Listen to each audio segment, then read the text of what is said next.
صوم کی عبادت کی خصوصیت کیا ہے؟ یا ایھا الذین آمنوا کتب علیکم الصیام کما کتب علی الذین من قبلکم لعلکم تتقون، اے ایمان والو تم پر بھی روزہ فرض کیا گیا ہے جیسے کہ تم سے پہلے لوگوں پر کیا گیا تھا تاکہ تمہارے اندر تقویٰ پیدا ہو جائے۔ تقویٰ کسے کہتے ہیں؟ لفظی معنی ہے بچنا، گناہ سے بچنا، حرام کام سے بچنا، حرام چیز کھانے سے بچنا، حرام خوری سے بچنا، حرام کاری سے بچنا، یہ بچنا۔ وقا یقی کے معنی ہے بچانا، وقنا عذاب النار، ہم دعا مانگتے ہیں اے اللہ ہمیں آگ کے عذاب سے بچا لے۔ تو وقا یقی بچانا، اتقا یتقی بچنا، خود بچنا، تاکہ تم بچ سکو، تمہارے اندر تقویٰ پیدا ہو جائے، تم اللہ کی نافرمانی سے بچو، گناہوں کے ارتکاب سے بچو، حرام خوری سے بچو، اس لیے تمہارے اوپر روزہ فرض کیا گیا۔ اب اس کی حکمت کو سمجھیے، دیکھیے ایک ہے ہماری خودی، ہماری انا۔ جب میں کہتا ہوں میں، تو میں سے مراد کیا ہے؟ یہ ہاتھ میرا ہے، یہ پاؤں میرے ہیں، یہ آنکھیں میری ہیں، یہ سر میرا ہے، یہ جسم، میں کون ہوں؟ میں کی حقیقت ذرا مختلف ہے، انا، خودی، سیلف۔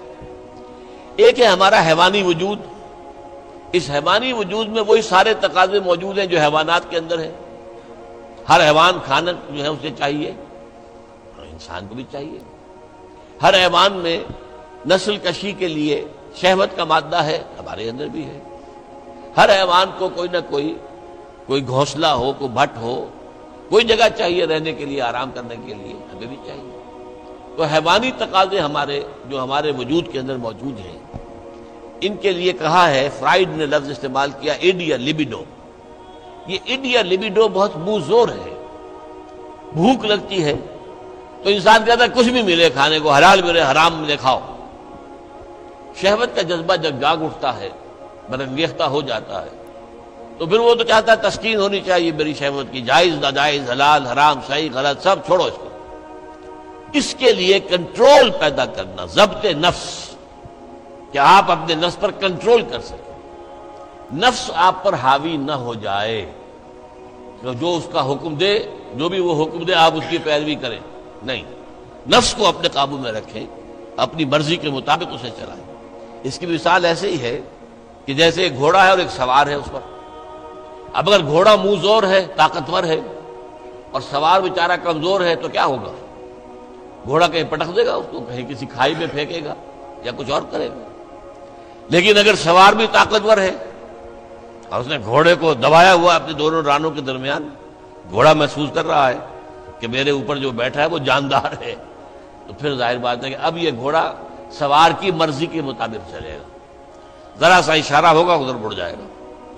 اسی طرح ہمارا یہ نفس ہے، یہ حیوانی وجود جو ہے، یہ گھوڑے کے مانند ہے، اور ہماری انا یا ہماری خودی یا ہماری سیلف یہ اس پر سوار ہے۔ اگر سیلف کمزور ہے، گھوڑا طاقتور ہے، تو انسان کی ہلاکت، بربادی ہے، تباہی ہے۔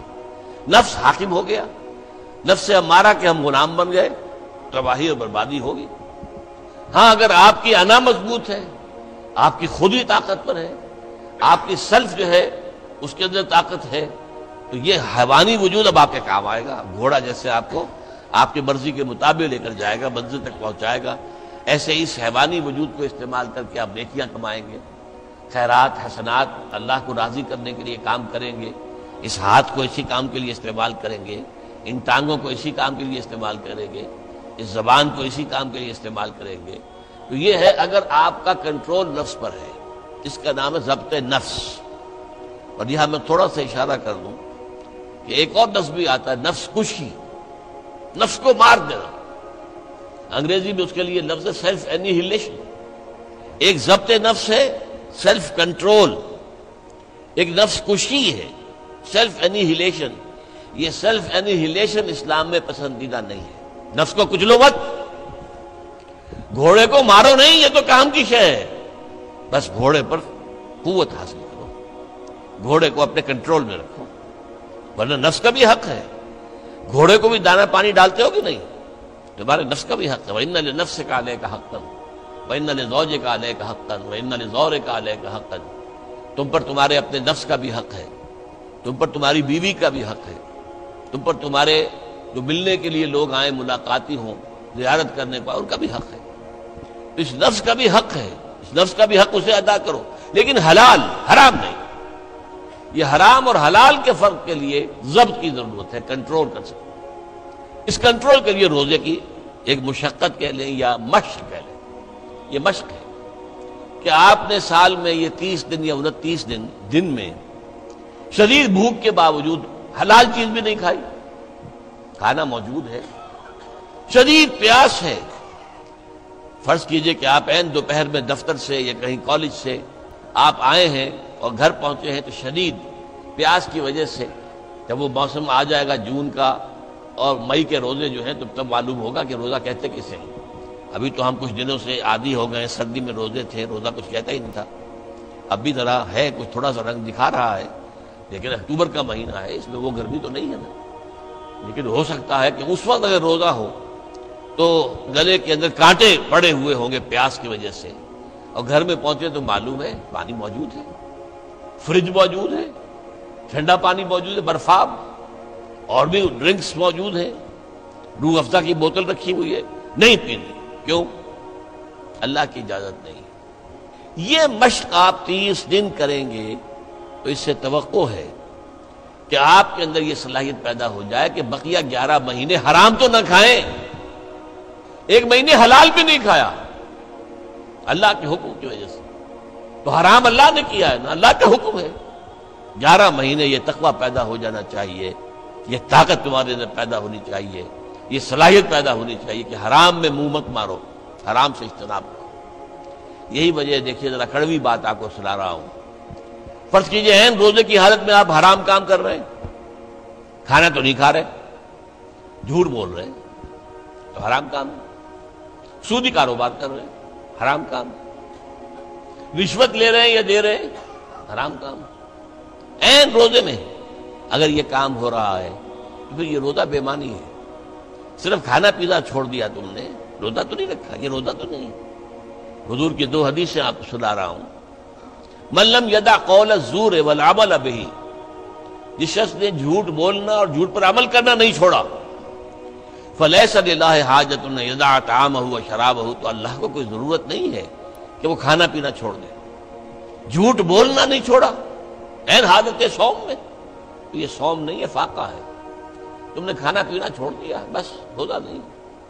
نہ اس میں روزے کی حکمت پوری ہوگی، نہ روزے کی غرض و غایت پوری ہوگی، نہ روزے کی برکات، روزے کے انوار اس سے پیدا ہوں گے، بلکہ بس یہ ہے کہ آپ نے دن بھر میں فاقہ رکھا ہے، اللہ اللہ خیر صلی اللہ۔ اس طرح ایک اور حدیث میں آتا ہے، کم من صائم لیس من صیامہ الا الجوع، کتنے ہی روزہ رکھنے والے ایسے ہیں جنہیں اپنے روزے سے سوائے بھوک کے اور کچھ حاصل نہیں، بھوکا رہا بس، منہ بند کیے رکھا، باقی روزہ نہیں تھا وہ۔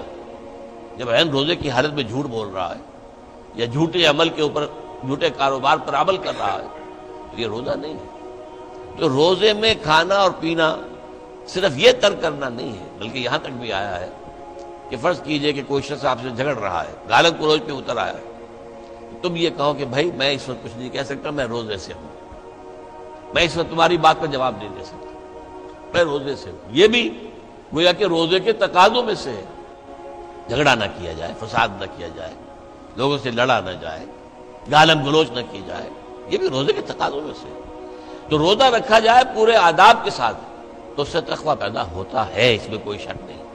تو یہ ہے گویا کہ اولین سطح پر روزے کی حکمت، یا ایھا الذین آمنوا کتب علیکم الصیام کما کتب علی الذین من قبلکم لعلکم تتقون۔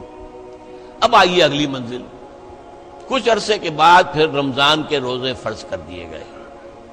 شہر رمضان الذی انزل فیہ القرآن ھدی للناس وبینات من الھدی والفرقان فمن شہد منکم الشہر فلیصم۔ رمضان کا مبارک مہینہ وہ ہے جس میں قرآن نازل ہوا، اور قرآن کیا ہے؟ لوگوں کے لیے ہدایت، اور ہدایت اور حق و باطل میں امتیاز کی بینات، روشن چیزیں، واضح چیزیں، کھلی چیزیں، بین چیزیں۔ تو جو کوئی بھی تم میں سے پائے اس مہینے کو، نہ مریض ہو نہ بیمار ہو، موجود رہے اپنے گھر میں، فلیصم، تو لازم ہے اس پر کہ روزہ رکھے۔